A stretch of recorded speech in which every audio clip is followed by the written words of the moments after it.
drug compared to anybody else. And so, but they're then the ones that you're least likely to be able to wean as well. So. My comment is for all of the indications, it is an add-on therapy.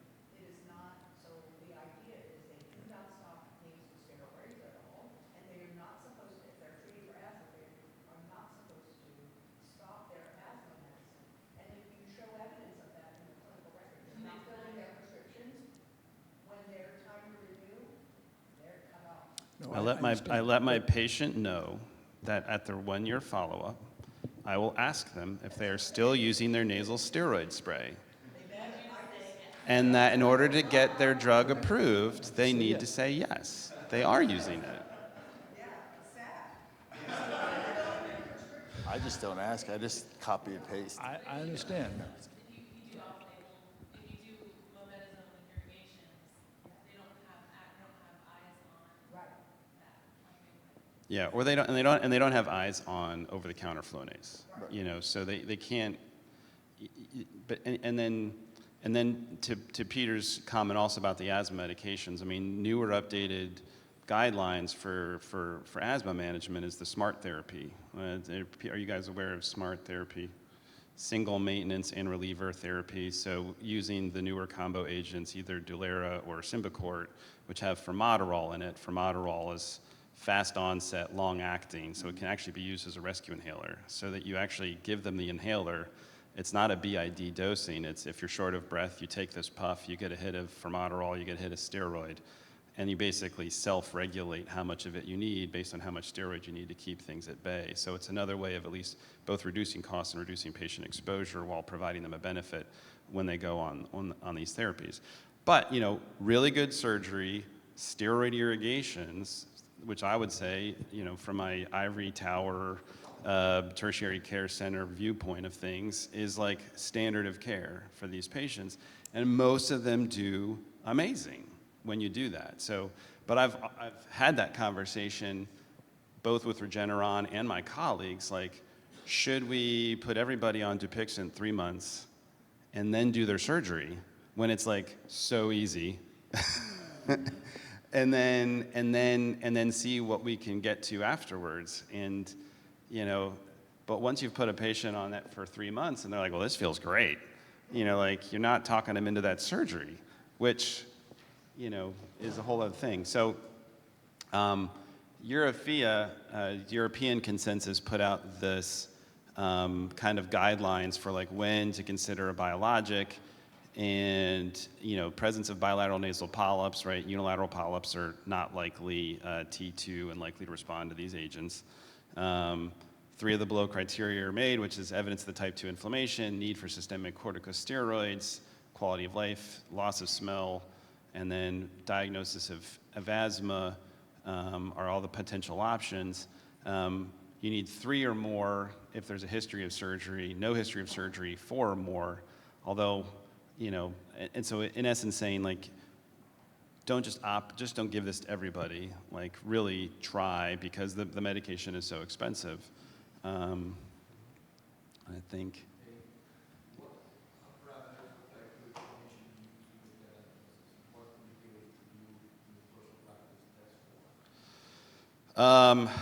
So, I mean, we can have a long conversation about the utility of biomarkers and the appropriateness of labs, but I always get vitamin D levels, a CBC with diff, just to look at their eosinophil, you know, percents, and then IgE, which is my poor man's immunodeficiency test, where if it's high, that brings you in one direction. If it's low, it sends me down evaluating them for CVID or specific antibody deficiency.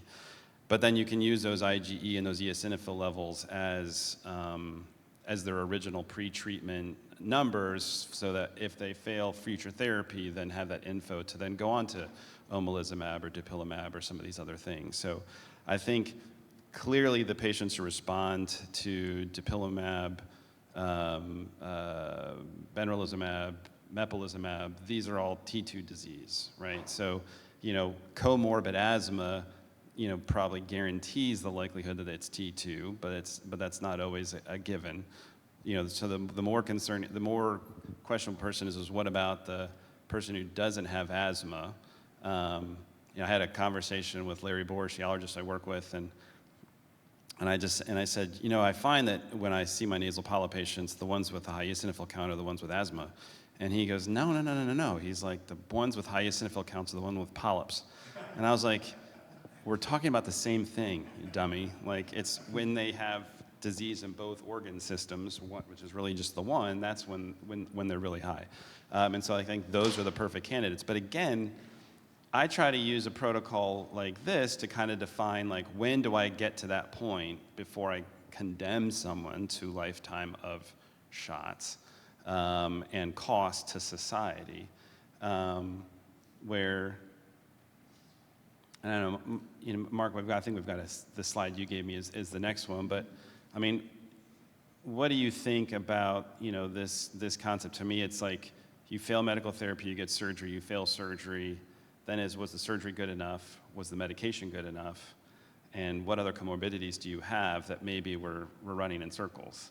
So like, what, I mean, in my practice, and I've got this, so my practice is more like ventilatory, like a station tube. I don't have as much inflammatory patients and type 2 patients. Mine are more, so a lot of the polypoid disease will have some ARDS patients and things like that, but they tend to be more not as large. So obviously biologists are a huge part of my practice in every conversation. So when we talk about it, I tend to go with surgery first and follow just this exact same thing. Again, I think that once typing is better, I think it's going to change the conversation a lot, because I do think that this is a very appropriate medicine for a very specific group of people. We just don't know who that is yet. Like right now, we're trying to guess whether or not, we just don't have an objective way to say, I know you're going to do well. Once we have that, then I think that that group, it'll actually be cost effective to be on it. Yeah. And I think most polypoid disease that recurs, at least in my hands, it comes back in the frontal first. Mm-hmm. And so, previously it was, all right, it's coming back in the frontal. We're still within 3 to 6 months of the first surgery. I need to think about doing something different. Previously it was, let's go to the Lothrop. Now it's, well, geez, if those polyps came back in 3 months and I know I got a solid frontal opening, maybe this is the person I just pushed to Dupixent. So the original question is, what's the extent of our surgery? I think I haven't done a Lothrop for anything other than like a tumor or a mucocele or something like that in the longest time. But now they're all going on, they're going on dupilumab. We had extensive trials at UVA, at least, where we had tried using Nucala and Fasenra. And those patients' asthma always got better. Nasal polyps never got better. Like, it was almost like, why are we even bothering? So that went a lot quicker than I was thinking it would. But I would highlight this. And so if we're going to choose the biologics, this was a study that looked at the cost efficacy, weighed in the adverse events. I was a little dismayed to see how low aspirin desensitization was put on this list, because I think for the ERD patients it's a really solid therapy, but because of that bleeding risk, that I think that's what throws it in the wrong direction. But dupilumab and then omalizumab are the two really top performers in terms of managing T2 disease or ERD. And really, like, I don't know, mepolizumab, the immunologist I work with still loves it for Churg-Strauss. But I think once you've got Churg-Strauss, nothing's really helping you too much, truthfully. Benralizumab, probably great for asthma, not for the sinuses. We'll see if Tezspire and some of these other things that are coming out do much for us, but I think that's the big thing. So if you're going to go down that road with a biologic, dupilumab is the one. And so somebody else mentioned it. I see a ton of patients who come in and they're already on a biologic that was started by their pulmonologist, their allergist, and they still have sinus disease. And inevitably it's like, all right, well, you're already on this, so why don't we just switch you to the one that works? And then, go through that. So my operative volume has been dramatically reduced because I'm just not getting the referrals because of all of the patients are going straight to biologics. So please don't keep doing that. I need to put money in my kids' mouths and been married and divorced twice. I have 4 kids. One's in college. So please don't put these people on dupilumab before referring them to me. Just standard of care. Okay. Yeah.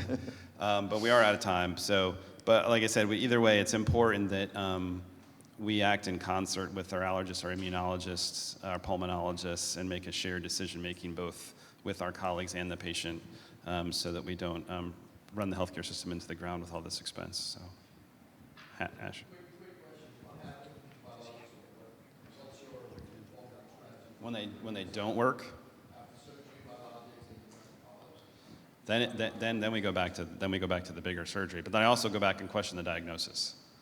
You know, like if the biologic didn't work and they failed surgery and medication, then the question is it really a T2 disease? Because it's very, honestly, I had those bigger questions with, you know, benralizumab and mepolizumab because the failure rate was so high with them. But with dupilumab, it really has been a bigger difference. When they fail there, I kind of go like, what did I miss? And then it either becomes big surgery or we, you know, go back to the drawing board and re-diagnose stuff. Or I scramble through my notes to see if there was any evidence of Churg-Strauss that I missed or something like that. So. What do you see as the role of XHANCE? I mean, the insurance company went from never paying for it to requiring it before knowledge and fixing it. I Can think you it depends. repeat the question, Spence? So the question was what about XHANCE? And it sounded like you were saying some insurance companies wouldn't pay for it, but now they're requiring it before.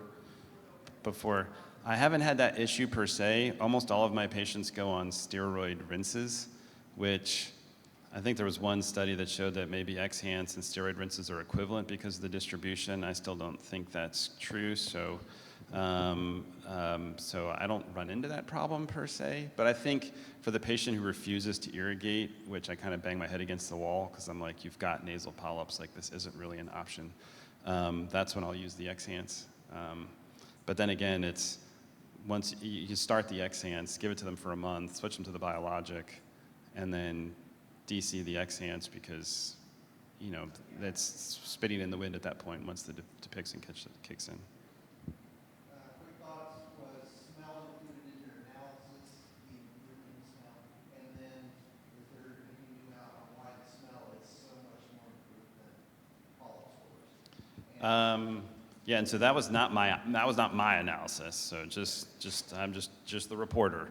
But the smell is included in their quality of life metric evaluations. And I don't know. I mean, obviously, I think what we've learned with dupilumab in the biologics is that inflammation is so much more a part of the equation than like airflow, right? Because patients come back to me and they still have polyps, you know, filling their nasal cavity in some cases, but they're like, but I can smell again, you know. And so it's not a physical obstruction. It's really the inflammatory aspect. And somebody who's smarter than me, I think, has written about it, but I don't remember what the mechanism was So it's specifically. through the IL-6 and IL-5 pathways. Yeah. There's some stuff with smell that is specifically related to those pathways and the signaling and everything else. That's one of the reasons why theophylline works. Yeah, it's does it? thought to work. In some trials, it's better than. Yeah, I'm gonna call shenanigans on that one, but that's another. But I mean, that's the conversation. theory of the theophylline and what they've shown in a lot of the studies. But one of the other reasons is also the burden load of removing a polyp on the medial side of the turbinate right by the skull base. How many times do you go scrape that off versus the point of you get 1 millimeter difference, and all of a sudden now you can get the odorants up to the olfactory bulb much easier without necessarily dealing with any of the lateral bulk of the airflow. Yeah, but because smell is such an important part, like as a marker, I always ask them, if I put you on prednisone, does your smell come back? And if their answer is no, then I remove that from the equation as to like, should I offer more surgery or a biologic? Because the likelihood that smell comes back, if it doesn't come back on mega doses of prednisone, is pretty minimal. So, but we should be respectful and move on. Thank you so much.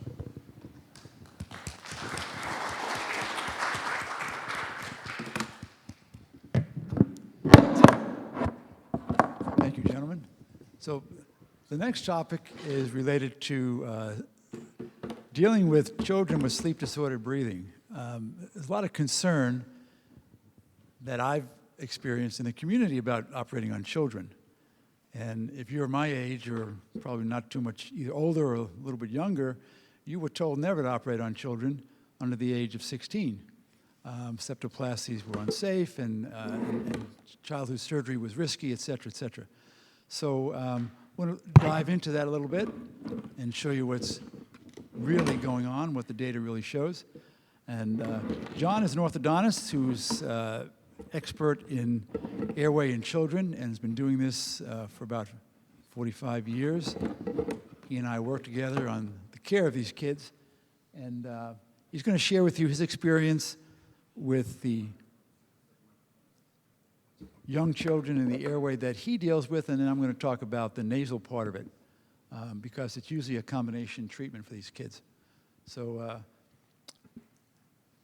without further ado, Dr. Walker. So John's been a faculty at BU for many years. He's in private practice, but he's been on staff there, taught many of their ortho residents and dental residents, and he's truly expert in what he's going to share with you. So take it away, John. Okay, let's get rolling here. Now, I'm coming to you guys from a different perspective, but hope to impress upon you the importance for us to collaborate, because we all got the same goal, and our mission, our endpoint is the same, and that's to get people breathing. It's interesting you all brought up the finance of this too. I just came from a lecture the other day that is kind of astounding numbers, but the comorbidities of not being able to breathe well and having obstructive sleep apnea cost $1 million for a person to die over a 10-year period of time. The comorbidities that continue to build up in a person who has the inability to breathe well and has obstructive sleep apnea, they figure it's about $100,000 a year in expenses for the various degradation of the organs, and you finally die. It cost $1 million. And they brought that back into what does that do for society and your children? So people spend a lot of money dying slowly and sell their houses and move on, and insurance finally takes over. So it's an interesting thought of what we're doing. So one of my part of this lecture is what I often give is called the beginning and end of obstructive sleep apnea. We're going to talk about the beginning of it. We're going to talk about how we can fix it so it never even happens. Our goal is to get rid of CPAPs and get people living healthy and die something else, not what we're doing here. So I hope to carry you on this journey. I got to do it pretty fast because Colorado never gives me enough time. Each slide could take about a half hour, but we'll fly through here, listen closely, and I'm very available to speak to you all in your practices later on how we can make this work for you, because collaboration is the key. So I'm going to talk about here the correcting of sleep disorder breathing in children, what to do and when. Well, actually what we're thinking about, and I want to get it in your mind's eye, we're talking about breathing disorders that happen during sleep. So with that kind of perspective, this may make some sense to you as we go through it. So let's see here. That's what I do. That's who I am there. Let's go here. And okay, very interesting point, because here we are. We're both dealing with noses. You guys are, I don't mean this to belittle you, but you guys are subcontractors. You're doing episodal work to clear out the inside of the nose. And we in orthodontics are involved with orthopedics, facial growth, and all these other areas that go on. And we think about breathing. Well, the patients have the misconception of what breathing's all about, because you can breathe through your mouth and you think you're getting a lot of air. Well, you're getting air, but the perspective is you're not getting much oxygen, because you got to get air through the nose with the complexity and the discovery of what the importance of nasal breathing is with the metal turbinate and nitric oxide. It's a very fascinating area for us to study. So we have to collaborate. We have to work together to get that pipe open so you can breathe through the nose and breathe through the throat. So moving on from there, this is kind of let's see if I can get this thing going here. Yeah, there you go. This is some computational fluid dynamics that kind of changed the world for myself, and I think for most of you too. And that is the function of the air going through the nose, the vast majority of it going through the middle turbinate rather than the inferior turbinate. We kind of consider the inferior turbinate as a moisturizing section. When air goes through the middle turbinate, you get the what I've learned is through the infundibulum and all those little areas up in there, through the maxillary sinus, the production and distribution of nitric oxide, which is essential. Nitric oxide is vasodilator. It's the carrier. It's the Uber car. It's the Uber gas for taking oxygen down into the red blood cell, attaching it to the iron. So nitric oxide is essential, and you only get it through in the nasal area, in the heart, for controlling heart and absorbing oxygen through the lung, is through the nitric oxide in the paranasal sinus. Also, I think the ethmoid sinuses. So that's what we're doing. We're trying to clear up that airway, and this is what you guys see every day. This is what Peter's going to be talking about here. So the first area of obstruction, frankly, is the nasal area. That's your upper anterior resistance, is in fact the nose. So going back from there, go back here a second. I think we've all been under a misconception in our growth that tonsil adenoids were the primary obstruction. When you think about it, what our discoveries are that tonsil adenoids are large and large because you're mouth breathing. You don't get the benefit of the nitric oxide and its ability to, as a immune gas, so mouth breathing, you get large tonsil adenoids. So sure, it's obstructive, but it's secondary to the nose. So going on from there, this is where we talk here about the upper anterior airway resistance syndrome. We go down to the sympathetic nervous activity, all those things that are going on there in this lower part down here where you see the nose. That's the resistance. And if you think about the importance of that resistance of the nose, just think about taking a straw and putting it into a milkshake. Now, the resistance is like the milkshake, okay? So what happens to the straw when you suck on it? It collapses. What happens to your cheek? Everything collapses. So the collapse of the pharyngeal airway is a result of sucking real hard with your diaphragm and the chest muscles to get air through it, but the darn thing's going to collapse because you cannot get air through that nose. And what do? You suck harder and harder. There goes, ergo, obstructive sleep apnea. The throat collapses, particularly when you're lying down. You got gravity. You got gravity putting the tongue back, gravity putting the mandible back, and what's going to happen? The tongue collapses, pharyngeal airway is gone, all because of the resistance of, number one, the king of air, the king of oxygen, the nose. So you guys got to become really super-duper rhinologists here. I need you. Okay, and this is very important for us here because what we see here, what happens to that pharyngeal airway? You guys are going to take care of the nose. We're going to leave that for a while, but I'm going to be involved here because we start talking about the size of that pipe. You guys are cleaning out the pipe. You're cleaning out the pipe inside the nose, the concha bullosa, all those things in the middle turbinate area. Then you're going to clean out the tonsils and adenoids. You got to do that. My job is to make the pipe bigger because what's happening here, if we go through life, early part of the lifetime, and you're breathing through your mouth, that mouth stays small. The teeth get crooked. The tongue's in the wrong place. You get really messed up as a kid, and we can stop that. So here's a beginning and end. This is beginning, what you die from, and that's what you can, die for. All right, okay, here's key right here. Now, here's something we all don't understand. Most orthodontists don't understand that either. Look how fast that face grows, because we're going to tell. The question is, when do we start? That's part of our questions here. That face grows so darn fast, it is ridiculous. I mean, it's amazing to us. Orthodontists are still taught in school. All the schools are saying, well, start orthodontic treatment, when the permanent teeth are in. Well, hell, that's 12 years old. By that time, the face has already grown. In the world of orthodontic treatment, we've got to change our way. Orthodontics is being taught as an art school. It's occlusion, how teeth fit together, how mommy likes that big smile up front. It's got nothing to do with it. I mean, well, it has a lot to do with it, of course. You got to turn out a pretty smile, you don't get any business. But you've got to realize that the mouth and those crowded teeth are indicative of the fact that you've got a breathing issue. So we've got to get in there and find out what's going on. Now, if that face is growing, and look at there, at 12 years old, 90% of that head's grown. I'm out of business. I can't do anything to help that patient. I can give them a pretty smile, but they're going to have sleep apnea, all kinds of comorbidities to go with it. So I got to get in there earlier, and I've got to teach everybody to get in there earlier. I want you guys to be aggressive. Don't even get tonsils and adenoids and say, oh, they'll grow out of them. That's a lot of hooey. You can't do that. You got to be aggressive and realize those tonsils and adenoids are large because there's a bigger problem right up top, above it, the nose. All right, and that's going to cause major problems. So do not ignore that. And the age we get in here, and I start treating. I think Peter taught me here that he's getting involved with nasal clearing maybe as early as 4 or 5 years old. But I can start correcting a mouth that's growing smaller because of mouth breathing as early as 3 years old. If I can get a kid to sit still in my chair to take a cone beam, man, we can fix it. We can go right in there because that kid, there's a lot of 3-year-olds that come in there, they're as proud as can be. Yeah, I'm an independent person. They're great. I can start to go into expander. Now, that's my next story for you, expansion. I can start making that mouth bigger and that nose, the outer part of that nose bigger, get the tongue out of the way as early as 3 years old. 3 years old. And there is no end point. All my friends always ask me, my colleagues here, what do you think about adults? Hell, I do 90-year-old adults. We do expansion. So there is no end to when that suture can open up. It's surgically assisted, however. Okay. So when is expansion? As early as age 3. But you got to do it before 8, because there's a great psychological study that was done by a group out in Long Island that came up with an interesting rule. And that is, if a child is mouth breathing at the age of 8, there's an 80% chance of a permanent cognitive disability. That's ADD. That's on 2 studies. One was 11,000 children, the other was 13,000 children. 13,000 children who had behavior issues, cognitive issues, not getting enough oxygen at the cerebral cortex while it was developing. At the age of 8, it's a permanent problem. So we have to be very aggressive and get in there, because at the age of 8, it's too late.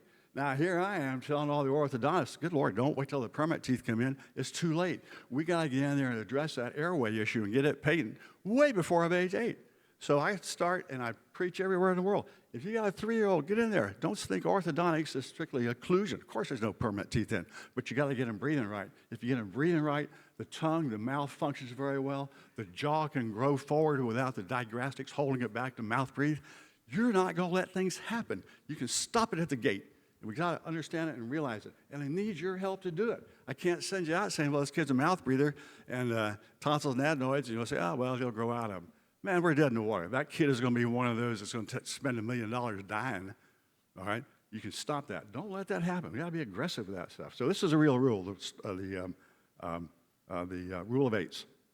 Now, here's what we do. Here's the kind of picture of it. When you get into orthopedic work, this is what orthodontists do. We expand the maxilla. We make room for air so the tongue can come forward. And this is what we're trying to do. This is how normal development is. But we get involved in this as early as age, like I say, age 3. We can start doing this stuff if I have your help.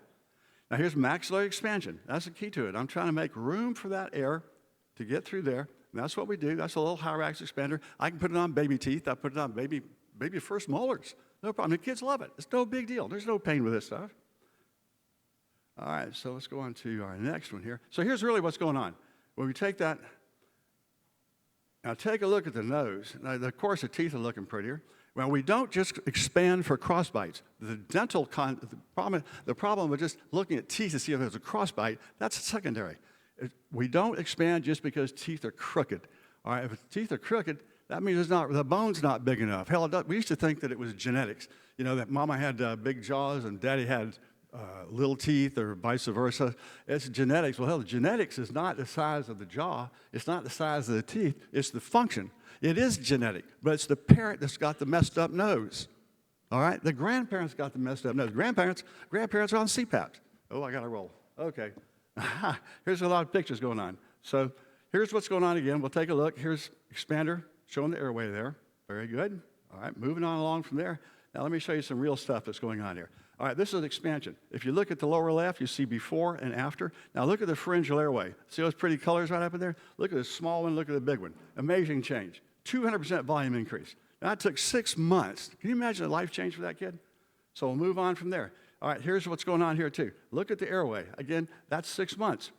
6 months of airway growth. Is that not phenomenal? Look at that facial change. Look at that mandible come forward. Look at that hyoid bone. That's fantastic. We do this every single day. Look at this kid's spine. He was a Mass General. He was getting himself set up for having a scoliosis, we call it brace for the rest of, until his growing years. Hell, all we did was clear out his nose. Peter got his nose done. I put an expander in. Here he is 6 months later. Look at that spine. Okay, that's head posture. Do this every day. Of course, extra benefits too are bedwetting. As soon as we get in there and fix those expanders, the kids stop wetting their bed. They can now go to sleepovers. They can go to Boy Scout camp.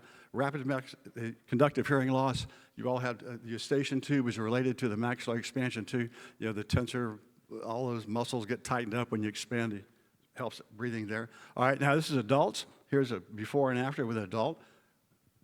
Let's see here. Yeah, there we go. Now, here's what we do with adults. If you look on the left side, that's before. On the right picture over there, you take a look there. That's with an expander in. Look at the lateral walls of the nose. We put an expander to touch the teeth. Oh, all right, I got to go. All right, well, that's it.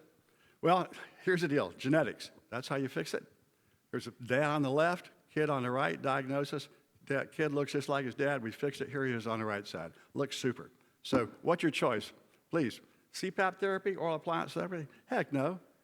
And you want the kids to do this stuff? No way. But it's in your hands. So give me a shot. Give me a call on this because I've run out of time. but I sure got a lot more information to share with you. And I do hope you can saddle up with an orthodontist who's savvy and will get involved in this stuff, because we got far more important things to do than give mommy a pretty smile. Thank you very much.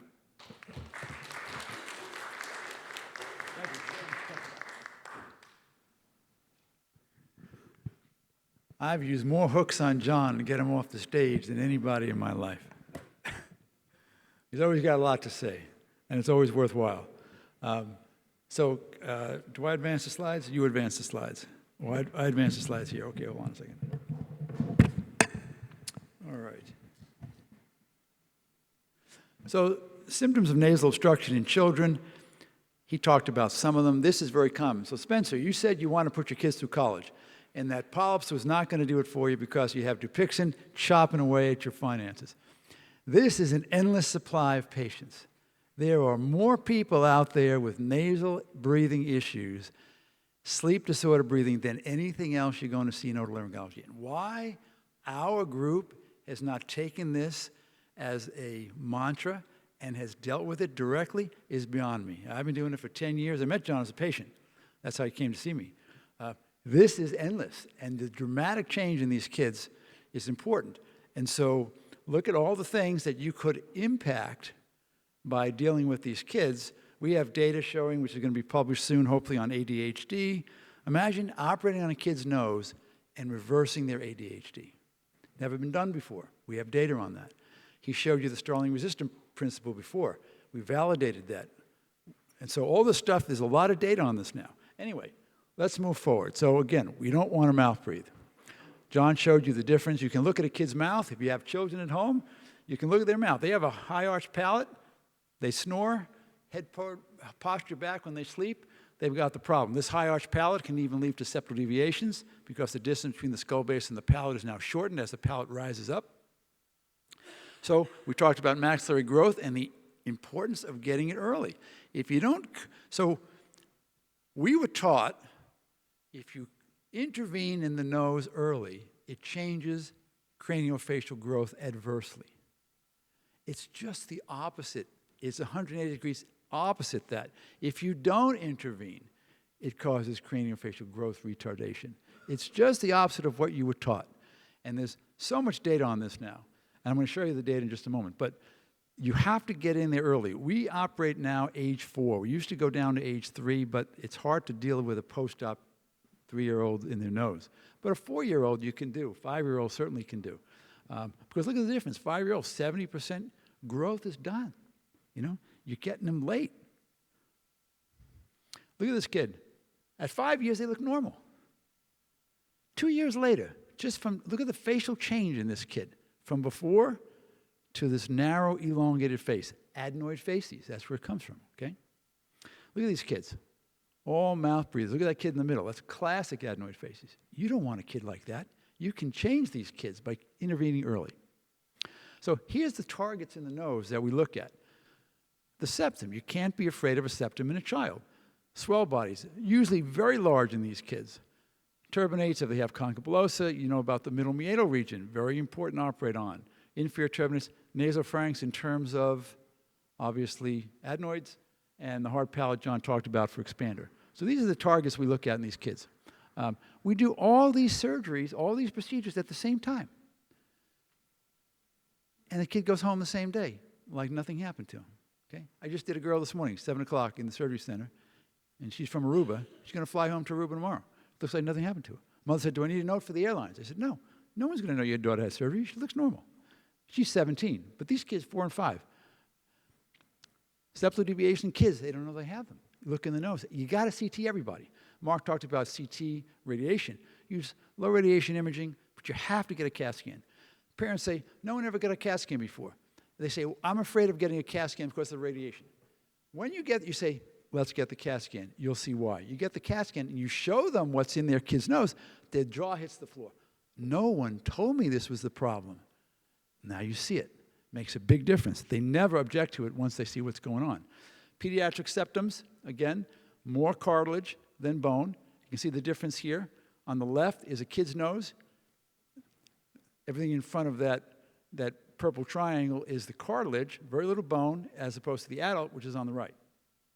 Now, Again, where did the controversy of septoplasty come from in children? It came from the 1960s. It wasn't in humans, it was in animals. They were doing animal studies, and they were not doing subperichondrial dissections.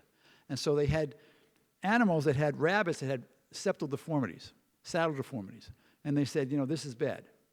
Then they did the same thing in canine pups. But eventually, in the 70s, they realized if you do a submucosal resection, you don't have that problem. But that never trumped, no pun intended, what was going on with the previous animal studies. So people freaked out about that. The other big thing that people are concerned about, and we all realize it's real, statute of limitation on a child is very different than adult, right? You got a 3-year window in an adult, you got till they're 18 in a kid. So a lot of people are afraid of that. But the data is on your side, okay? So this was the claim, and we now know that it's not true. Here are the data to prove that. This is the first study, 7-year follow-up on 40 kids under the age of 12, published in 2014. No evidence of septal deviation, of septal deformity or craniofacial deformity. This is another one, 9-year follow-up. Now, we all know how hard it is to follow a kid for a year, let alone 9 years, 7 years. But the data is very compelling. No facial growth retardation was seen in the follow-up, 42 kids, age 5 to 12. This one is 12-year follow-up, okay? Published 2011, same thing. Absolutely no contraindication to doing the surgery. Now, this is a review of all of the previous papers, like a Cochrane review, and showed that if you look at all the studies together, there is absolutely no problem with operating on children. And one study showed that uncorrected deviations had a statistically significant increase in facial deformities. Just like I said, just the opposite of what we were told. What about, so again, when we do the surgery, no sutures, no incisions, no packing, no splints, nothing. You do septoplasty, you leave the rest alone. Don't pack the nose, don't do anything to this. Very comfortable surgery. The kids have no pain, they take no medications. Like I said, I've been doing this since 1998, 26 years. Never had a kid come back with any kind of a saddle deformity or any kind of complication like that in 26 years. I'd see it. If it was happening, we'd see it. I was taught this by Ruben Setliff. What about functional sinus surgery? Okay, what about if you do an ethmoid, you do a maxillary, you do an uncinectomy? Same thing. Absolutely no evidence that FES affects craniofacial growth adversely in children. So now you have data supporting septoplasty, data supporting FES. Well, what about cryotherapy? We just finished this report. This is from our institution, 5-year follow-up. Dr. Goulet and his team just did this, looking at patients. And we had 80 kids over 5 years, 6 to 24-month follow-up, extremely safe. You can see there were only 3 kids, they were all 4 years of age, that we couldn't get the cryotherapy probe in the nose using Clarifix to do the procedure. Otherwise, no complications, no issues whatsoever in using Clarifix in children. It's not on the IFU to use it in children, but it works extremely well and is very important because if you tell a parent you can run around and chase your kid to get Flonase in their nose, or you can do cryotherapy and they won't have that problem anymore, or vasomotor rhinitis, which is the big problem, sign my kid up right now, doc. No question at all. So we've been doing it for quite some time, and hopefully we'll get this published so we can reduce the stigma around using this in children. You can see the TNS scores were very good over time. It works very well as it does in adults. It worked better in VMR than in AR, but it does work in both. And again, we had those 3-year results. 3-year is when you usually need to repeat cryotherapy using the freezing technology that we use. It lasts for about 3 years, and then you'd have to potentially repeat it. Septal swell bodies. We do those in children all the time. No issue at all. If we do a septoplasty, we usually do a radiofrequency ablation of the swell body at the same time. Again, in kids, they're huge, very important. And remember, swell bodies and turbinates are vasoactive, so they're positional. If you look at a kid in the office, it may not look that big. When they lay down at night, it gets huge because they no longer have gravity draining any fluid out of those turbinates and out of the swell body. So I always tell the parents, my parents say, look, my kid runs around, he's fine. I said, listen, does your kid wear braces? Yes. Does your kid snore? Yes. those are pathognomonic for airway obstruction. You don't get crooked teeth unless you have an airway obstruction. That's where it comes from. So during the day, it doesn't matter how the kid performs.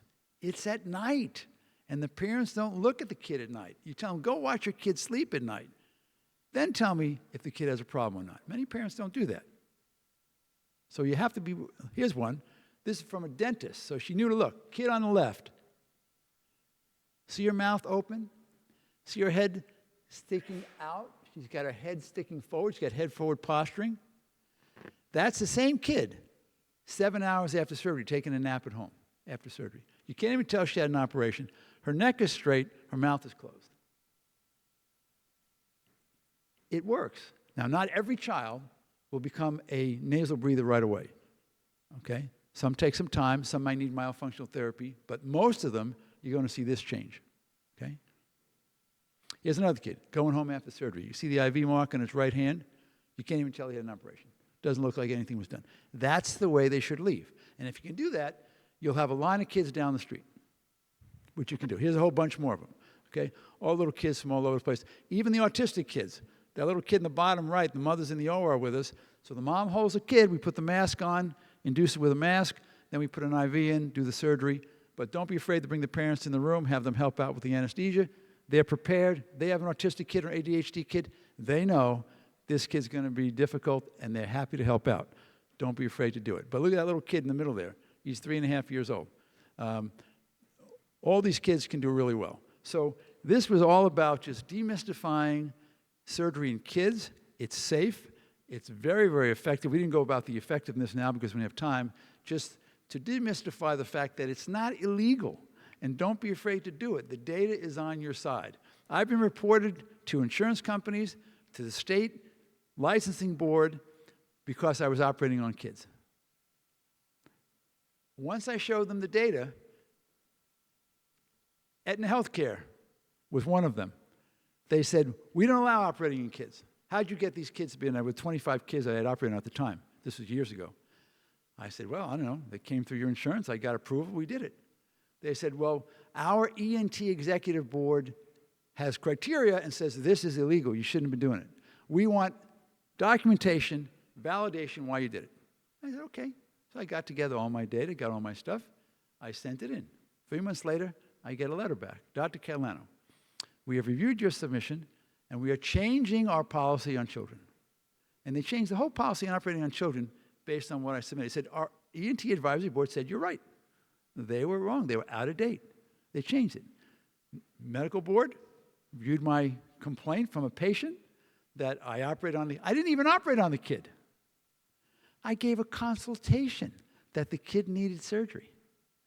And the father reported me, he's a lawyer, to the state board. I get a letter subpoenaing the records. I said, you got to be kidding me. I didn't even touch the kid yet. I just gave an opinion. Nonetheless, I gave them the information. The case was dropped. But this is what some crazy, because they go for a second opinion to another ENT who knows nothing about this and says, oh, no, you can't operate on a kid, just like many of you may have thought before. And it's totally wrong. Once you show the information, they realize, wow, I didn't know. But you go to the wrong ENT, it blows everything up in your face. So, you know, again, the data, there's a lot of data there now. Yes, Joe? Peter, we're sold, obviously, with your experience at John, et cetera. But you realize that you're talking about general rhinologists, 90+% of patients you see are adults. You should go and spill the message to the pediatric community. In fact, some of the time that I'll request an authorization, the first question will be, are you pediatric authorized? I said, I'm a generalist, I'm not a How do you deal with that? Push the message to a different group in a big way. So Yeah. we can get all negative. I've never had that happen where they asked me if I was a pediatric otolaryngologist. I can imagine it in certain areas it might. Again, you know, people are very reluctant to learn something new, okay? And you know, the pediatric people, a lot of them have no idea about what we're talking about. I knew none of this. I learned this from John. I told you, I operated on John. He was a patient of mine. And he said to me, we're going to work together on a lot of patients because I'm going to show you how you can help them. I didn't know this. I was never taught any of this. Everything I learned about craniofacial growth and development was from him. And then he showed me all the data that's in the dental literature on this. Blows you away. It's all there. We don't read the dental literature. That's a problem. We don't even read our own literature half the time. So, we've published a lot of this stuff. It's like I said, it's all out there. But not everybody reads it, so they don't know. So this is a big problem. But we've been hammering this for a couple of years now. What's interesting, Joe, if you go to the EU, you go to Southeast Asia, they all are very aware of this, and they're doing it pretty regularly. We're one of the few countries in the world that still has the stigma around children and don't adopt any of these treatment plans. But again, you go speak overseas, they all know about it. They know about ADHD and how it relates to airway and all this stuff. So, I don't know if it's a cultural thing or what it is. It just takes time. These things take time, but you all need to know what it is, and you shouldn't go reporting somebody. I mean, they don't even come to me and say, show me the data. When doctors how these people know? The doctor told them, go complain. The doctor didn't even have the guts to say, listen, Pete, tell me what you're doing. Let me learn that first. Let me hear it before I go report you to the license. Someone's trying to take your license away. Think about that. They don't even ask you a question. They want to take your license away. Yes, ma'am.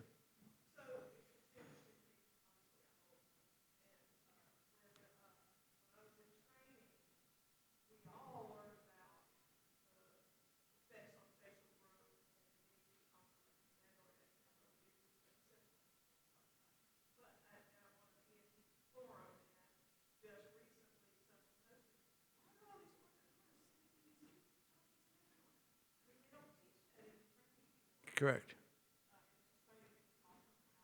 Yeah, so the point, Joe, is really the training. The residency programs need to know this.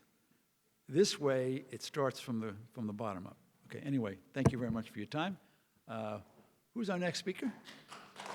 Thank you. Spencer, you guys up again, right? So Spencer and Mary Ashmead, who has a very successful practice in Dallas, Texas, they are going to talk to you about, and Joe, about posterior nasal nerve treatment. Correct? I think you were going to set up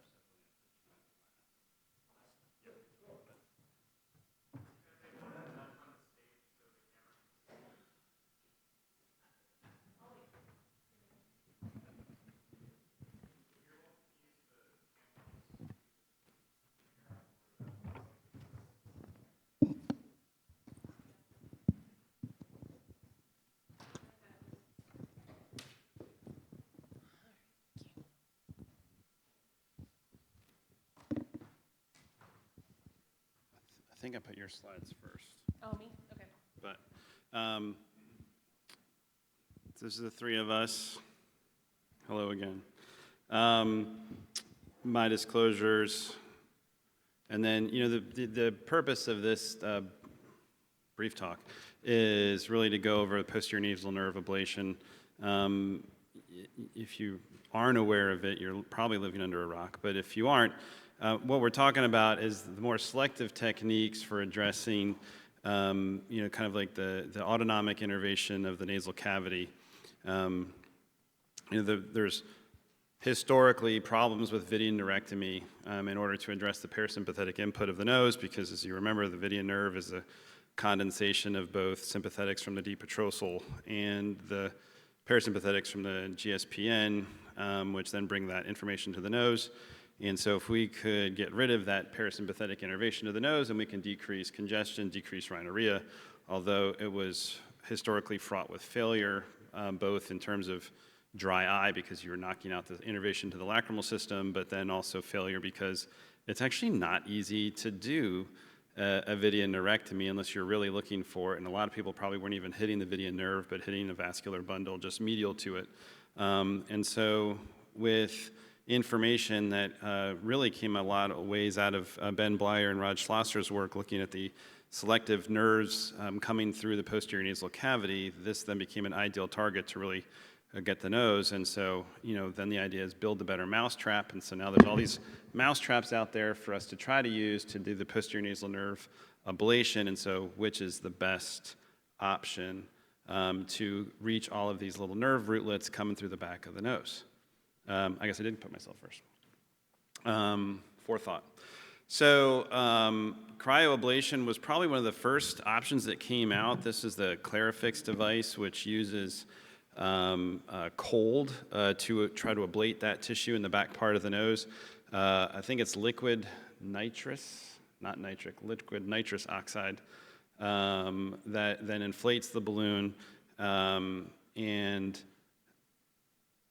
actually, given time, are you able to just drag that? So thank you. So we can insert this balloon into the back of the nose. I think since the original studies came out, and I think for all of these devices that we're talking about, originally it was just thought just apply it in this one spot in the middle meatus between the roots of the middle and the inferior turbinate, but really to get all of the rootlets, you need to go both above and below the inferior turbinate. And so this is the process of activating the device, freezing that tissue, leaving it in place for about 30 seconds, allowing it to thaw, and then removing the device slowly as it remucosalizes, or as it thaws. If you rip it off too quick, you could remove the tissue, but then we see this lesion in the back of the nose. And then immediately post-op, 2 weeks later, we see some crusting and some irritation of that back part. And then at 18 weeks, there's a small scar. And the thought there with the cryoablation is that you'll get the nerves, but you won't take out the vascular supply in the area in order to affect the change. And studies show that it was quite effective in reducing nasal congestion, rhinorrhea, and even in certain circumstances, allergic rhinitis. And while it's effective for a lot of patients, I think the major downside is this wicked ice cream headache that a lot of patients get, which honestly I feel like if they don't get the ice cream headache, we may have not actually hit the nerves in the right way. And that's a hard thing to talk them back down off the roof. So from that standpoint, this was a great technique, but I have deferred it for using other options. So, sure, thanks. So actually, so we're going to talk about a few techniques here. I do have some very pertinent disclosures. So I'm a consultant for both Ryanair and Neuromark, which are the two that I'll be talking about today. So while Clarifix was being developed in California, Neuromark was being developed in Ireland, actually simultaneously to do the same thing. And then Ryanair was actually the third that was developed. Little bit of data. So overall, just in case the data for Clarifix, for Ryanair, for Neuromark are very similar. Now, there is probably the most data for Ryanair, second for Clarifix. Neuromark is still working on their data. But as far as data and efficacy rates, they are similar. So I'll tell you, so we're going to go through each of them together. So Ryanair is using paired electrodes, bipolar radiofrequency electrodes. This is temperature controlled. So Ryanair is temperature controlled. Neuromark is impedance controlled. That's the main difference between the two other than their structure. And so this was our initial pathway for treatment.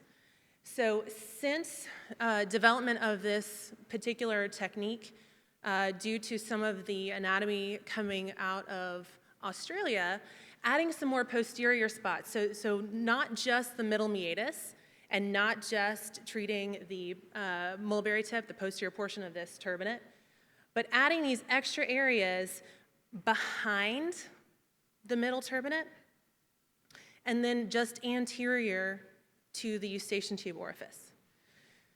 So especially when the middle turbinate attachment site is slightly more anterior than usual. We've noticed, so Omar Ahmed out of Houston started looking at this.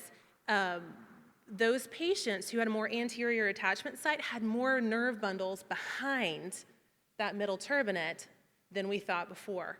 And so in doing this, he has actually been able to publish more like I think it was 92, don't quote me on the number, 92, 93% success rate with the modified technique. Can't overlap treatments. This is mostly based on your visual. I see where I am getting good apposition here. They've gone to a Gen 2 handpiece, makes it a little bit easier to get apposition. You use gel, 12 seconds for each treatment. Neuromark, so similar in that they are paired electrodes. These are inline electrodes within these leaflets here. So these are called leaflets. There are posterior leaflets and then anterior leaflets. And these are only active on the side that you are treating. So you kind of toggle back and forth between right side, left side, treating these posterior leaflets and then the anterior leaflets. Most of us, so there hasn't been as many neuromark procedures done in the US as there have been Rhinear. I've not done very many either, but talking to others who have done more, getting this low into the very back of and into the nasopharynx, deploying those posterior leaflets here, it's really hard to get all of them in the perfect spot at one time, except for maybe in the perfect anatomy patient. So to getting the posterior, treating those posterior leaflets, they will go in pairs, then advancing, pulling back, getting those anterior leaflets in. Instead of being a temperature-controlled endpoint, this is impedance. So there is what they consider an impedance event, where we get a spike in impedance, which is like resistance to electrical flow. That they've documented this gets to a 2 millimeter depth, which is their endpoint to get to that 2 millimeters. Again, don't overlapping treatments. Both can be done in the office. Benefits to Rhinear is that you can also treat swell bodies, turbinates, etc. That's it.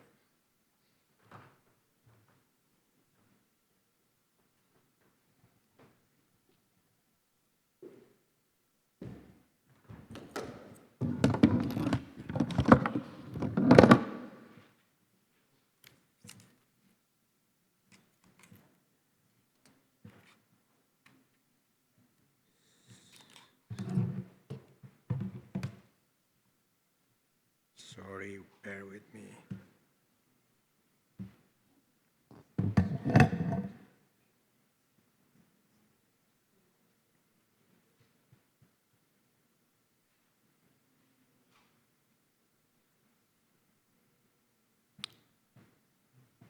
Can we show my computer?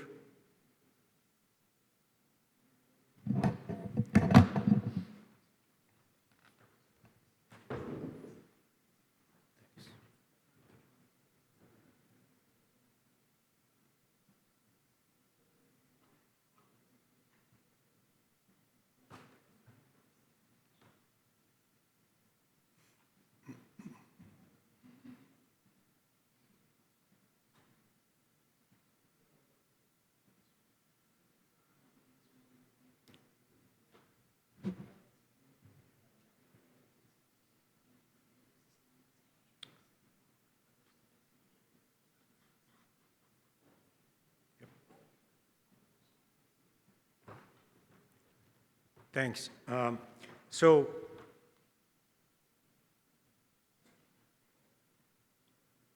I like to echo what Mary said as far as the nerve distribution. And clearly, if you look at the Peter Wormold dissection famous paper at the lateral wall of the middle meatus, middle turbinate, inferior turbinate, many foramina, multiple branches, small, tiny branches of the posterior nasal nerve, some inferior, some inferior, etc. And if you look at the section of the head on the right side, you see the blood vessels running along the nerves. Over and over again, this is the sphenopalatine foramen branching out. And clearly, the middle turbinate underneath and part of the superior turbinate on the superior meatus, nerves are running along the blood vessels. What does it mean? The respiratory epithelium, the trigeminal branches, the parasympathetic runs around the blood vessels. So that gives an opportunity to selectively ablate the tiny blood vessels and the nerves. They're running across the middle meatal area. What we're doing is non-contact ablation of the posterior nasal nerve branches, blanching the mucosa where you see the blood vessels without touching the mucosa. That means a minimally invasive method of ablation of the middle meatal region as you see the blood vessels under endoscopic control with a malleable 400 micron laser fiber carry along the lateral wall and blanch the mucosa from posterior to anterior. This is easily done if the anatomy will permit access to the area. However, we know some of the anatomical sites will not allow you to get access to the area. So if you look at another particular case, in this patient, for example, running the laser along the lateral wall and blanching the mucosa, targeting the lateral wall, start posterior, go anterior, and blanch the area similarly as you can see on this side. So that's the target region, fine. If that's the end of it, I don't think so. When we did that alone, we demonstrated just enough efficacy, and we published that about 3-4 years ago, about 50% or so improvement of the nasal scores. What we found, if you ablate the turbinates, if you ablate the septal swell bodies, if you address the posterior head of the middle turbinate and the inferior turbinate, the success rate grows up. So what you're doing is targeting, and we published that a couple of years ago in a follow-up study. So the goal is to really treat the entire region and address that area effectively. And this is what I mean. Target the region of this is the left side of the nose, the back of the nose, look at the blood vessels, clearly visible. You follow the tiny blood vessels, you finish that region, and you target the area of the turbinate. Both inferior turbinate and the inferior turbinate and the middle turbinate head. Sorry.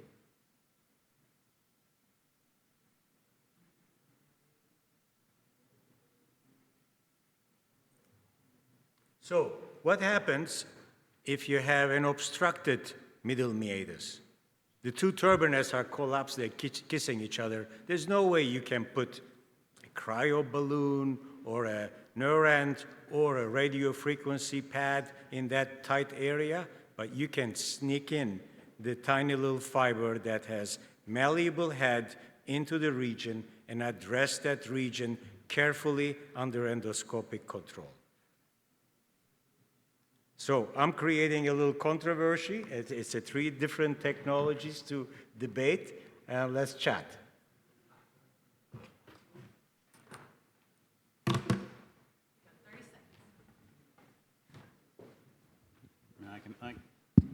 I can put a scope and an instrument anywhere. I don't know what you're saying, but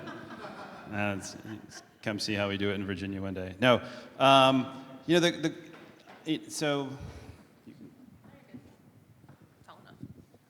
You know, I stopped doing the cryoablation because I just didn't want to keep dealing with the ice cream headaches and watching the patients for like 5-10 minutes afterwards and getting them warm tea and all that kind of stuff. So I pretty much switched over to the radio frequency ablation. I haven't had experience with the Neurant device though yet. So for me, I'm voting for the Rhinology, but I don't know.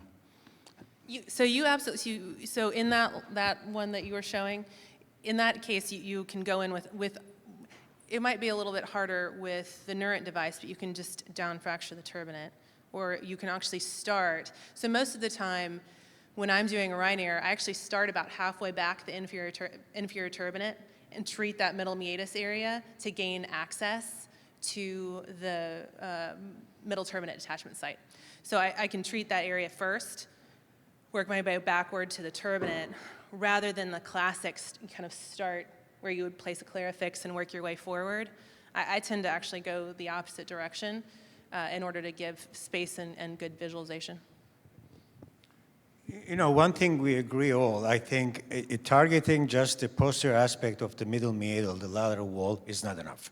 So there are many branches that's coming through. You have to go into the superior part, the back portion of the middle turbinate to address the superior branches. And if you shrink the posterior aspect of the middle turbinate and the inferior turbinate, you certainly going to get better results. Your airway will improve, the discharge will improve, et cetera, et cetera. And that's a technology that needs to be proven, improved, et cetera. One thing we didn't talk about was complication rates. So some of there has been a study looking at overall postoperative bleeds, thinking about causing a pseudoaneurysm. It's roughly about 2 to 3%. The NURINT data was severely underpowered in that particular data set. I think they only had 3 cases, but I think they had 2 bleeds out of a few of them. So that's the main risk of the procedure is causing a pseudoaneurysm. And it's about 3 weeks later that this bleed happens. Has anyone had a bleed from a posterior nasal nerve ablation? I have 2. Mine were both with cryo. And it was 3 weeks later, and my first one, it's like, well, that's not related. It's been 3 weeks. Oh, yeah, no, it was, because it was probably several years ago that happened. Was that like probably a more proximal SPA branch? That's the thought, is that you're getting a pseudoaneurysm of the branches. Of the SPA. Mm-hmm. On the histology slides, you saw how close you are to the sphenopalatine foramen. There are large blood vessels there. I mean, if you're doing it blindly, and the instrument is obscuring the posterior aspect of the middle meatus, to me, and you saw the mucosal damage to the area, you're going to see more complication rate. No, it's no question. Lee, you had a case? Yeah, so, and I can tell you, everyone I talk to across the country gets cryoablation is actually a native out. It just happens. So surgeons don't figure it out. I don't use cryoablation because of that. I only use laser. And I can tell you that in my practice, I've used laser, I've used my patients to a person, every one of them has done better with laser in terms of their overall, number one, just the postoperative course, and number two, their efficacy. Are you managing the turbinates and the swell with the laser also, or are you using other techniques on that? Swell bodies if they're there, but if they're not there, I always go submucosally into the molar tip. So I'm always shooting the posterior inferior turbinate at the same time. I always outfracture the inferior turbinate before I start so that way I get more mucus with the laser. I go up behind the middle turbinate up to the superior turbinate and I get the whole area. All right, I think we were out of time, but there's no way to do these procedures without anesthetizing the nose first. So, segue. That's right. So the next topic is in-office anesthesia for transnasal surgeries. Lee Mandel and Mark Dean are going to share their experience. A lot of movement of surgery into the office these days, and being able to, as Lee said, anesthetize the nose properly is key to successful outcome, because you don't want a moving patient or a bleeding patient. So Mark's going to lead off. So the first thing that just kind of starting to, for anybody that is just kind of starting into doing some in-office procedures, this is actually for Texas, that it's kind of surprising when you look at the medical board of like what they consider anesthesia, what the requirements need to be to do in-office procedures. This is just anything that is injectable. You need to have all of that stuff in your office if you're doing lidocaine and everything else, and you have to be certified by the state. So if you are going to do in-office procedures, make sure you meet, I think it depends on per state what level and everything else is. Just make sure you've actually looked at it before you start giving any kind of oral anesthetics or any analytics or anything like that, because there are different levels. And then the next thing that I just bring up in general, because I've had a lot of people early on, I think some of this isn't as most people are aware of it now, but just a lot of times with the lidocaine and the toxicity when you're doing topical procedures, you can get especially if it's a very small person, you can actually get into that range relatively quickly if you're using a lot of topical and local for doing bigger procedures. So the other thing is, and this is getting into the kind of the nervous structure, is I usually give a vestibular suppressant or an analytic. I usually use diazepam because a lot of the procedures I'm doing, the patients also have vertigo and have a lot of other barometric stuff, so it blocks that reflex, trigeminal reflex pathway for both cough and reflex. You could use some of the shorter acting ones. Phenigrin also is actually a good one to block some of those trigeminal reflexes. And I usually use a little bit in the beginning and then a little bit as time goes on, just to make sure they don't get too much. And then I also give 5 milligrams of hydrocodone with Tylenol. Both the Tylenol and the hydrocodone stop some of the mu receptors, which prior to starting, which minimizes some of that pain. As soon as they arrive, I do give lidocaine and Afrin. We actually use neosynafrin, but any of the decongestants. And then if I'm doing balloon dilation of the station tube, I will numb up the eardrum, or I'll put wherever I need to along the, if I can access it, wherever I'm doing the procedure up front. If not, I'll do is below, I'll put cottonoids. They've got tetracaine. The reason I use a combination of tetracaine and lidocaine is tetracaine's better for neurogenic pain, and it actually numbs up the pain fiber, or the neurogenic fibers a little bit better, and then the soft tissue's better numbed up by lidocaine. Once I remove those, I will inject or topically place a cottonoid over the different branches, either the lateral branches of the anterior ethmoid. If I'm doing more anterior ethmoid stuff, posterior, I'll set it up along the posterior ethmoid branches, or the sunopalatine and the sunopalatine ganglion as it kind of comes out, to numb up that whole area. I will tell you, I first started doing using the pharyngeal nerve as it comes out, block as it comes out of the sunopalatine ganglion in the back to do a station tube and adenoid procedures, and I found it was a bad idea because it ends up numbing up their entire throat too well, and they start coughing, and they can't control their own secretions. So I do stay away from that. And then I replace the tetracaine cottonoids and let it sit for about 10, 15 minutes. One of the probably most critical things is actually giving it enough time. If you don't give it enough time, you end up getting a pretty significant, it won't be numb, and then once they start in pain, you go. You also have about 30, 45 minutes before you start getting vasodilation and everything else. So you can't be taking a long time, or make sure to re-anesthetize or reuse a vasocongestion in the middle of the procedure if it starts taking a little bit longer. And I think that that's going to then move into, if you need to do a little bit more, moving into, and I do, in full disclosure, I do mainly IV sedation in my office nowadays, but that was how I did it before COVID. Thanks, Mark. Just to touch on what Mark said about your specific states' rules and regulations. Most people that are using oral sedation in their office think that, that really doesn't come under any state regulations. You don't have to be certified to use just a little oral sedation. But if that patient during the procedure at any time cannot respond to you, you have passed the Rubicon. Okay, you've gone into level 2, maybe even level 3 anesthesia. So just keep that in mind, because different states have different rules on this. Full disclosure, consultant for hemostasis Fiagon.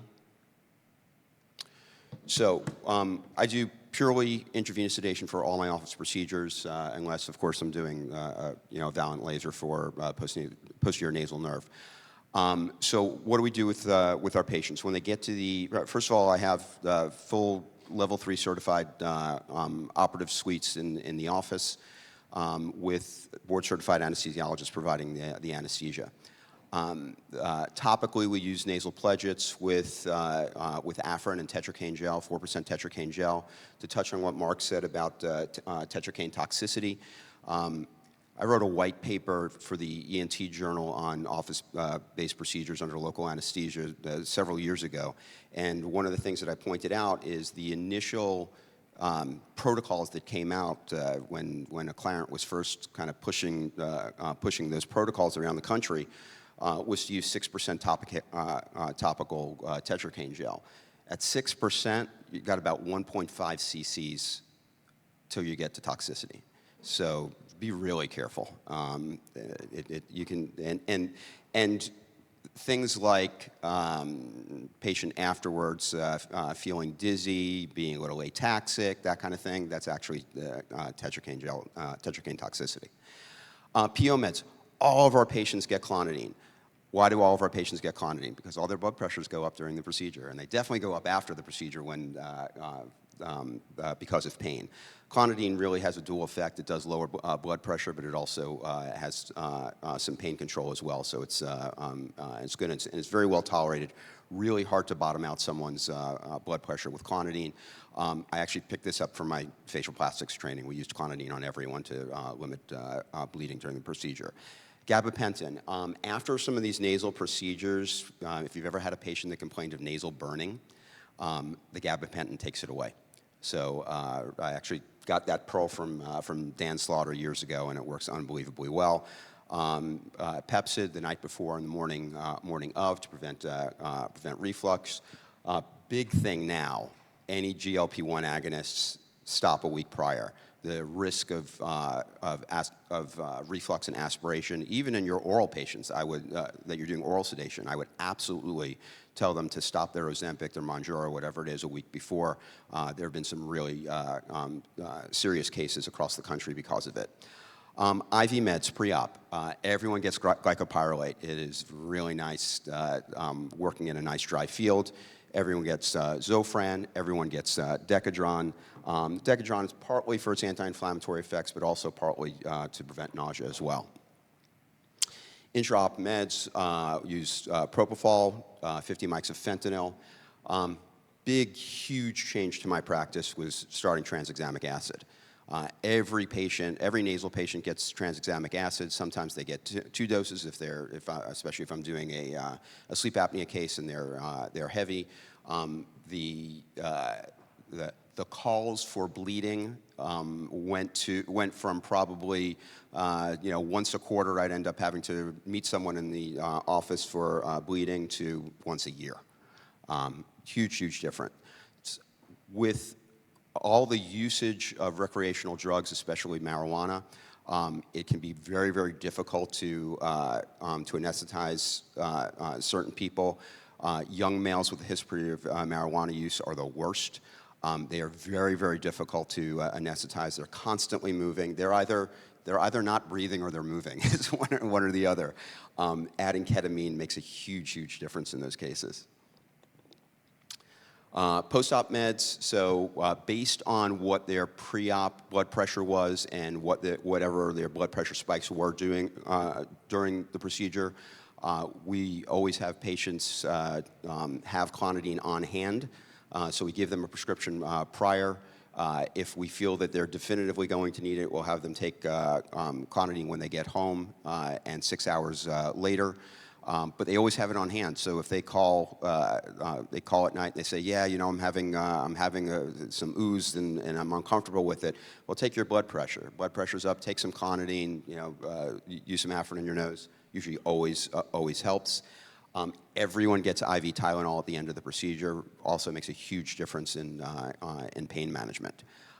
So this is the way we do it. Like I said, I do IV for everything. The comfort level is unbelievable, and the efficiency of the operative day is significantly improved. And there may be 2 or 3 people doing that in my entire area of Southeast Florida.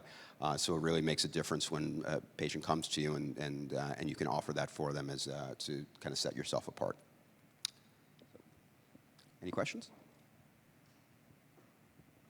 I mean, Lee and Mark, you guys have a lot of experience with this. It's taken years to get to this point, trial and error.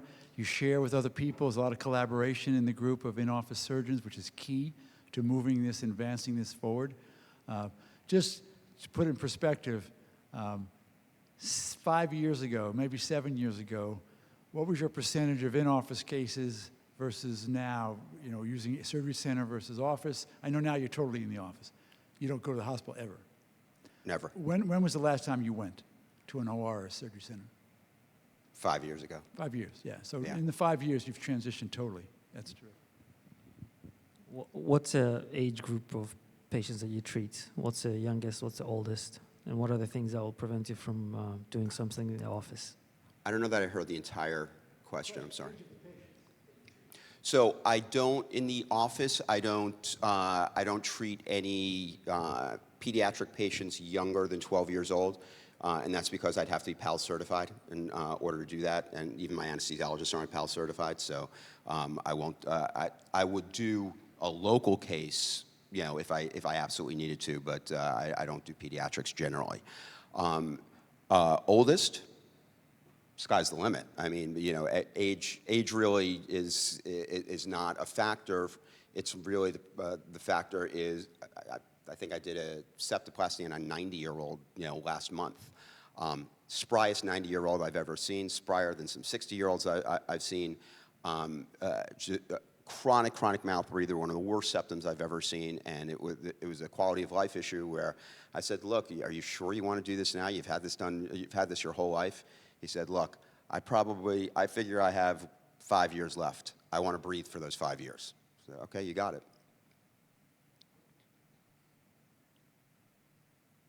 And you have an anesthesiologist with you all the time. Yes. Do you also, Mark? Oh, okay.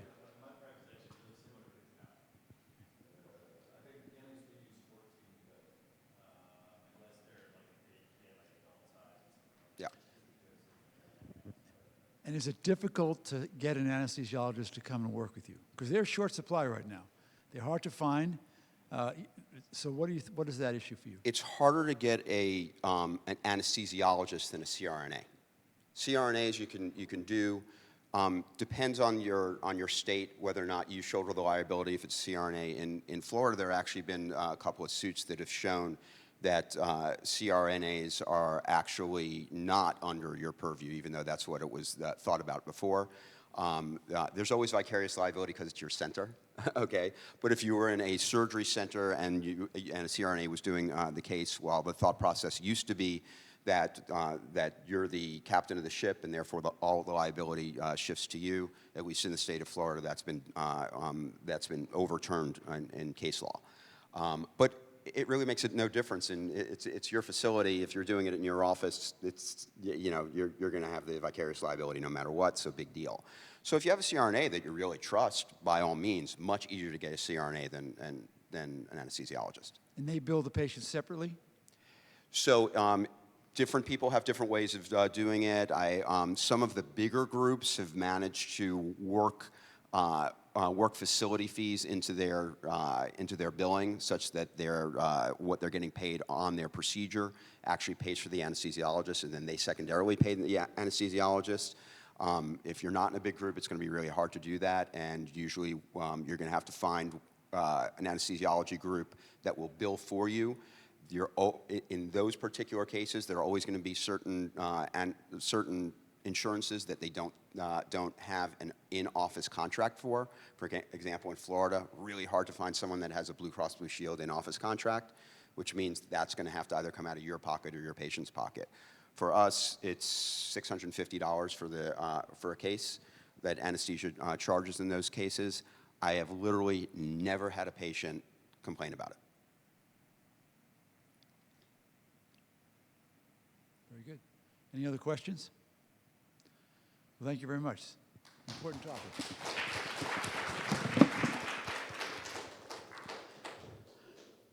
Next session is going to be Howard Levine and Joe Crespi, and they are going to talk about nasal valve surgery, which has become something we never talked about in a conference 4 years ago and earlier, and now it's become something that everybody's talking about. Slides?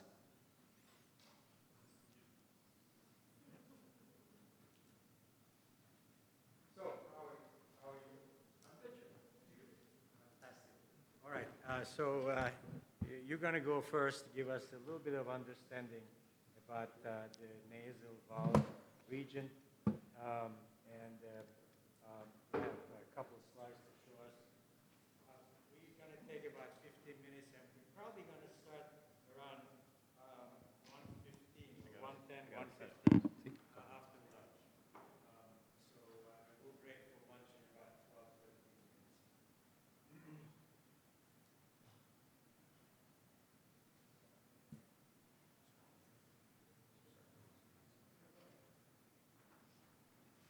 As we're getting started, first of all, Peter, thank you, and Joe and Jack for, and thank you to Peter, Joe, and Jack for including me. While we're getting the slides set up, let me just say, in the way of disclosure, I serve as an independent consultant for Aaron Medical, and as part of that, I see all of the adverse events, any adverse event that will come to Aaron, whether it be Ryanair or Vivair.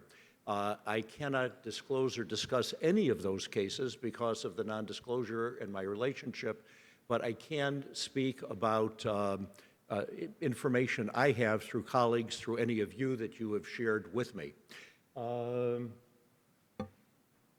get the slides, but you know what? I can begin. I only have a couple slides to try to give an overview, and the very first slide, which you can see, is actually an image from 1979, and it's from Mayo Clinic, in which there is a discussion of the nasal valve showing a cross-section and the 10 to 12 or 10 to 15 degree size of the nasal valve. I show it and talk about it more because of the fact that that's 45 years ago. So as Peter said correctly, we haven't talked much about this in the past, but we are talking about it now, and there's good reason we're talking about it. But this is an old topic. From the standpoint of the things that I used to do or attempted to do without a lot of satisfaction, was doing open rhinoplasty procedures, ear cartilage grafts, a whole host of different things. And I would say to you, I didn't do them for very long in my long career because they were difficult, they were challenging. I was always concerned about the results, and the results were at best marginal and inconsistent. Another slide, which again you don't have to see because it's really unimportant, but it is a whole host. Here, can I advance this? Okay, good.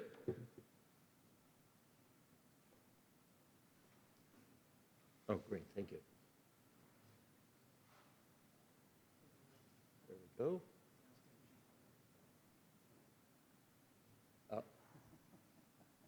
What happened? Where's our AV? We'll get the AV. Again, I think the words are far more important than this, but it shows numerous examples of nasal valve. Yeah, Joe, go few. Keep going. Yeah, so this is what first is what I call dynamic obstruction, things that we do, we see it in our patients, and that used to be one of the only things I looked for or saw. But let's go to the next slide. And this is the thing I want you to see, not to memorize or to see all of these, but only to be aware of the enormous degree of pathology that's there. I have been very, very guilty in my long career of taking a nasal speculum with a headlight and looking right past all of this. I've been guilty of taking a nasal endoscope, looking right past all of this. In this day and age, we need to be cognizant of the fact that there is all kinds of pathology that can occur literally before our eyes and with any other instrument needed. So don't look as much into the nose, look at the nose, look at the entrance to the nose, and do it in a way that you can make this kind of diagnosis. I've also been guilty of the fact that I've done countless septoplasties, tens of thousands of septoplasties. Patients come back and say, "Hey, Dr. Levine, I'm about 80% better, I'm 90% better," and I'd say, "Great, that's good," and I'd be satisfied. But there is that percentage of nasal valve problems that I missed, I didn't care for, I didn't know how to care for, but in this day and age, we have that ability. And all kinds of different things that we're going to talk about with Joe. I've already mentioned some of these things, but for the purpose of this meeting, which is a very important meeting on minimally invasive technologies, I think the things we need to be focusing on, thinking about to get success is that last bullet point, which is surgical remodeling, and we now have the ability with energy and different kinds of energy to go ahead and alter the nasal valve. I'm going to leave it at that, Joe, and let you continue and go ahead and talk more about this, and then we'll chat. Yes, I'll be quick. Have a seat. Howard mentioned the anatomy and how we are guilty in bypassing the nasal valve area. There's many structures that is blocking the nasal valve entry. And obviously using the RF paddle is perfect. Temperature reshaping of the upper lateral cartilage to lateralize the valve area laterally. Fine. So, but unfortunately, the valve is a complex structure. Why? Simply because it has other structures such as turbinates, septal spurs, and Zucker-Kendall tubercle, inferior bulge of the swelling on the floor, septal swell bodies, on and on and on. So, don't forget the fibrofatty tissue, which is right in this area, and there are two actually, one here, superior, one inferior. The fibrofatty attachment of the nasal valve attaching into the piriform aperture region. You really have to deal with that. And how do we deal with that? Let me show you a couple cases. And again, this is a targeted therapy. Start with the inferior turbinate ablation, interstitial, and then in a non-contact fashion, temperature ablation, control of the upper lateral edge. Second step. Third step, enter laterally toward the fibrofatty tissue. You can see the fatty tissue leaking out from the area. Sorry.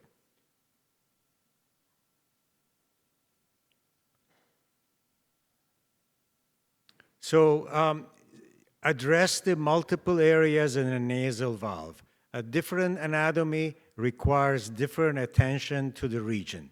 Again, temperature control, non-contact over the lateral aspect of the upper lateral cartilage. Then interstitial ablation of the fibrofatty tissue. Then interstitial ablation of the turbinate head.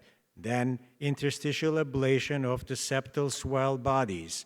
Then if you have a Zucker-Kendall tubercle, ablate that as well. If you have a septal spur, such as here, shave down the septal spur, on and on and on.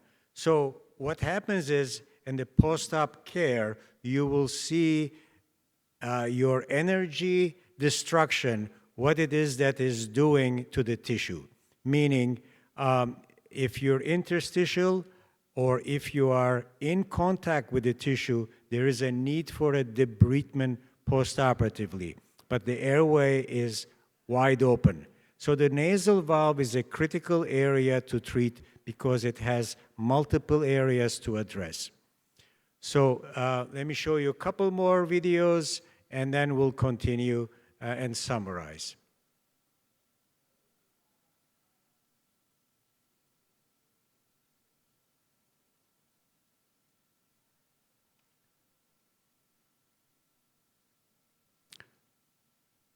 So here is the post-op healing period. What happens to the upper lateral cartilage, what happens to the nasal turbinate, what happens to the septal spur. You can see the ala is kind of stiffened and it stays there and it remains open. Minor debridement a week or so later. Here's the other side, and the valve area is much improved. All right, pay attention to this structure. How do you call this hypertrophic nasal floor region that is bulging up? I have no name for that. Say again? Nasal vestibular body. Should we put your name, Mary? No, I'm serious because This is not the first or the second case. Dozens of cases that this sits in anterior to the head of the turbinate on the floor, is extremely hypertrophic. You can shrink it a little bit. It's an erectile structure, and we need to address that. No question. Thank you. So I'm going to end up with this one. A nasal valve retractor, self-retaining. Why do I love that? Because it opens the valve properly, gets you access to the area. You can place your instrument, get rid of this speculum business. It keeps the targeted region in place, whatever you're using, a headlight, telescope, or microscope, to reach the targeted area. And lastly, this is my protocol, a valve protocol. In every case, I treat the upper lateral, non-contact. Every case, I treat interstitially the fibrofatty tissue. Every case gets the inferior turbinate ablation, the head. Now, if there are septal swell bodies, it's an add-on. If there is a septal spur, it's an add-on. If there is a nasal floor fat accessory structure on the floor, it's an add-on. So at least potentially 6 target areas that you're treating on the valve. It's not putting one paddle of some energy source and you're done. That's not the case. Every valve is different. Closing comments, Howard. Well, the comments are easy. First of all, this is beautiful, Joe. It's brilliant. And I would react to your last 2 slides. The second last one, which is the retractor, relates to what I said about my inability to really see the nasal valve and not having the tool to do it. I have to ear curettes, all this kind of stuff, trying to push this. You have created the ability to see in a difficult area. It should be easy, but it's very difficult. So the retractor itself gives us the permission to diagnose and then to treat. Secondly, your very last slide of the protocol. I think that's absolutely wonderful. And it's wonderful because as we look for, when I look for a tool, I want safety, I want efficacy, I want durability. Safety you've shown with all the work you've done with laser and others have done. The efficacy part of it, I think, permits, in my view, a tool that can do many things, whether it is to ablate, whether it is surface, whether it's interstitial, and I think you've shown that, and I think that's beautiful. So the energy sources that we have available, as we look at them, we should look at something that is going to be multidisciplinary and to be able to do all these things. And I think very importantly, the early slide I showed with all the pathology, I think Joe's last slide, which shows all the areas to treat, to me would be the summary and how we have to look at this and approach it and get satisfaction in an area we've had a lot of frustration with. So thanks for doing what you're doing. Any questions? Yes, Yusuf. Have you used laser for valve? It's great. I can't hear you. I've used the laser for valve in the past. It works great. Question about somebody who had a rhinoplasty in the past with a valve collapse or thin skin. How deep do you go into the interstitial tissue? Do you have any comments about that, technical?